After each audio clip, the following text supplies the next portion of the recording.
ময়মনসিংহের একটি ঘটনা, এটা সত্যি দুঃখজনক, এটা কোনো অবস্থাতেই মেনে নেওয়া যায় না। আমি অত্যন্ত খুশি হয়েছি সরকার তাৎক্ষণিকভাবে হাদি হত্যার খুনিদের এখনো গ্রেপ্তার করতে পারেনি, কিন্তু ময়মনসিংহের এই দুর্ঘটনায়, এই ঘটনায় যে বা যারা জড়িত, পুলিশ তাদেরকে এখনই গ্রেপ্তার করে ফেলছে, অলরেডি গ্রেপ্তার করে ফেলছে এবং এটার তদন্ত চলমান। আমরা কোনো অবস্থাতেই নিরীহ মানুষদের উপরে কোনো ধরনের কোনো অত্যাচার আমরা বরদাস্ত করব না। আমরা সাধারণ মানুষ সবসময় ঢাল হিসেবে আমরা এই সাধারণ মানুষদের পাশে দাঁড়াবো। আমরা কোনো ধরনের উশৃঙ্খলা সৃষ্টি হতে দেব না। ভারত চাচ্ছে এই বাংলাদেশকে একটা অকার্যকর রাষ্ট্র হিসেবে বিশ্বের কাছে পরিচিত করা। এই মুহূর্তে তারা সব ধরনের চাল অলরেডি শেষ করে দিয়েছে, তাদের সব চেষ্টাই ব্যর্থ হয়ে গেছে। এখন তারা চাচ্ছে একটা বাংলাদেশে একটা মব সৃষ্টি করার জন্য, কৃত্রিমভাবে যদি কোনো ধরনের কোনো দুর্ঘটনা, কোনো ধরনের কোনো কিছু যদি তারা যদি এগিয়ে রাখতে পারে, তাহলে বাংলাদেশকে একটা জঙ্গি রাষ্ট্র হিসেবে তারা বিভিন্ন তাদের মিডিয়া যে সমস্ত অপপ্রচার চালাচ্ছে এই মুহূর্তে, এই অপপ্রচারগুলো প্রতিরোধ করার জন্য আমাদের বাংলাদেশের সাধারণ যারা আছেন, যার অবস্থান থেকে আপনারা সোচ্চার হন এবং সত্য ঘটনাগুলো আপনারা তুলে ধরুন এবং নেট দুনিয়াতে আপনারাও ছড়িয়ে দিন যে ভারত মিথ্যা প্রপাগান্ডা করছে। ভারত বাংলাদেশকে একটা জঙ্গি রাষ্ট্র হিসেবে, অকার্যকর রাষ্ট্র হিসেবে বিশ্বের কাছে পরিচিতি লাভ করার জন্য যত ধরনের ষড়যন্ত্র করার দরকার সবকিছুই করে যাচ্ছে, কিন্তু এই পর্যন্ত তারা বিফল হয়েছে। কোনো অবস্থাতেই তারা বিশ্বের শক্তিশালী যে সকল রাষ্ট্র আছে সে সকল রাষ্ট্রকে তারা বিশ্বাস করাতে পারেনি যে বাংলাদেশ এ সমস্ত কার্যক্রম করছে। বিশেষ করে ডক্টর ইউনূস ব্যক্তিগতভাবে বিশ্ব নেতাদের কাছে পরিচিত একজন, আর সেই পরিচিতির সুবাদে তিনি কিন্তু বাংলাদেশকে সঠিকভাবে উপস্থাপন করছেন। ভারতের মিডিয়া প্রপাগান্ডাগুলো কানে না নেয়ার জন্য তিনি উদাত্ত আহ্বান জানিয়েছেন। সো আমরা যদি আমাদের অবস্থানে যদি আমরা সঠিকভাবে দাঁড়াতে পারি, বাংলাদেশ একটি স্বাধীন সার্বভৌম রাষ্ট্র, আমরা প্রতিবেশীর সাথে কোনো অবস্থাতেই খারাপ আচরণ চাই না, আমরা ভালো আচরণ চাই, কিন্তু সেটা হবে ন্যায্যতার ভিত্তিতে। আমরা কথা বলবো চোখে চোখ রেখে, আমরা সম্পর্ক রাখবো ন্যায্যতার ভিত্তিতে, সমতার ভিত্তিতে, মর্যাদার ভিত্তিতে। আমাদেরকে কেউ যদি অমর্যাদা করতে চায়, আমরা সেটা কখনোই গ্রহণ করব না। আমরা এর প্রতিবাদ করব, আমরা প্রতিরোধে সোচ্চার থাকব। এটা একটি স্বাধীন রাষ্ট্র। এই স্বাধীন রাষ্ট্রের উপরে কেউ কোনো ধরনের কুদৃষ্টি, কোনো কুচক্রী মহল, কোনো ধরনের কোনো কিছু করতে দেব না আমরা।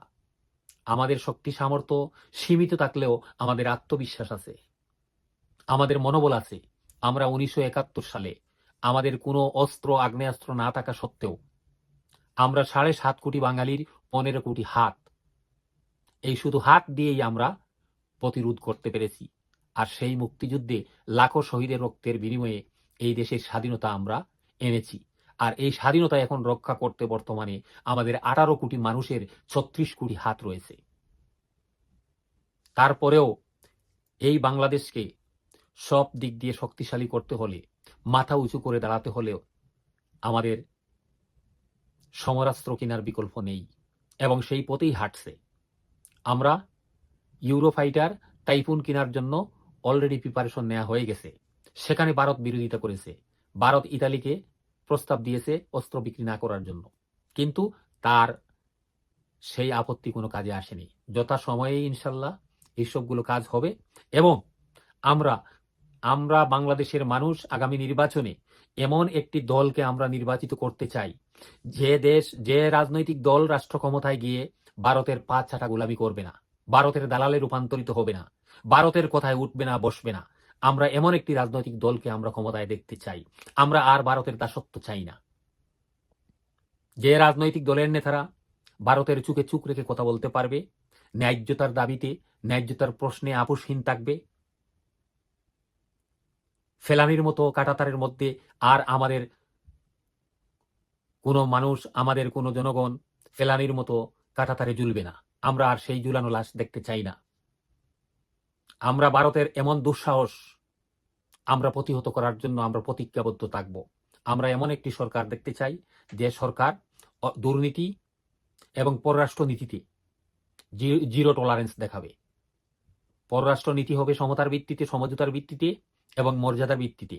প্রতিবেশী রাষ্ট্রের সাথে আচরণ হবে সৌহার্দ্যপূর্ণ, কিন্তু প্রতিবেশীর মতো আচরণ করবে। প্রতিবেশী দাদাগিরি করতে পারবে না। প্রতিবেশীর কোনো দাদাগিরি আমরা সহ্য করব না। আমরা একটি স্বাধীন সার্বভৌম রাষ্ট্র। আমরা কারো পররাষ্ট্র হিসেবে দাসত্ব হিসেবে আমরা কারোর দাসত্ব মেনে নিব না। আমরা স্বাধীন সার্বভৌম রাষ্ট্রের নাগরিক হিসেবে আমরা স্বাধীনভাবে বাঁচতে চাই এবং স্বাধীনভাবে বাঁচার জন্য আমাদের যা যা করার দরকার তাই করতে হবে। সবাইকে প্রস্তুত থাকতে হবে আগামীর ভবিষ্যতের দিকে, এবং নির্বাচনে আপনারা ভোট দিবেন, ঘন ভোট দিবেন, আপনারা হা ভোট দিবেন। আপনাদের কাছে অনুরোধ, যদি আপনারা নতুন বাংলাদেশ দেখতে চান, নতুন পররাষ্ট্র নীতি দেখতে চান, চোখে চোখ রেখে ন্যায্যতার ভিত্তিতে, মর্যাদার ভিত্তিতে যদি পররাষ্ট্রনীতি আপনারা চান, তাহলে আপনারা আপনাদের ভোটটা দেবেন হা ভোটে। হা ভোটের মাধ্যমে এই জুলাইয়ের চার্টার বাস্তবায়িত হবে এবং সেই বাস্তবায়নের মধ্য দিয়ে আমরা একটি নতুন সংবিধান আমরা পাব, এবং সেই সংবিধানের আলোকে দুর্নীতিমুক্ত, শান্ত শিষ্ট একটি সুন্দর সমাজ, একটি সুন্দর রাষ্ট্র গঠনে গুরুত্বপূর্ণ ভূমিকা আমরা রাখতে পারব। আমাদের এই মূল্যবান ভোটটি আমরা কোনো অবস্থাতেই আমরা 500 টাকা, 1000 টাকা, 5000 টাকার কাছে বিক্রি করে দেব না। মনে রাখবেন, আপনার মূল্যবান ভোটটি এই দেশের 18 কোটি মানুষের ভাগ্য পরিবর্তনের একমাত্র নিয়ামক হয়ে দাঁড়াতে পারে। আপনি এমন একজন প্রার্থীকে ভোট দেবেন, যাকে ভোট দিলে আপনি মনে করবেন যে আপনার ভোটটি দুর্নীতি করবে না, আপনার ভোটের কারণে কোনো ব্যক্তি দুর্নীতি করবে না, টাকা পাচার করবে না, 18 কোটি মানুষের হক নষ্ট করবে না, তার দ্বারা মানুষ উপকৃত হবে, সেই মানুষটিকে আপনার মহামূল্যবান ভোটটি দিবেন।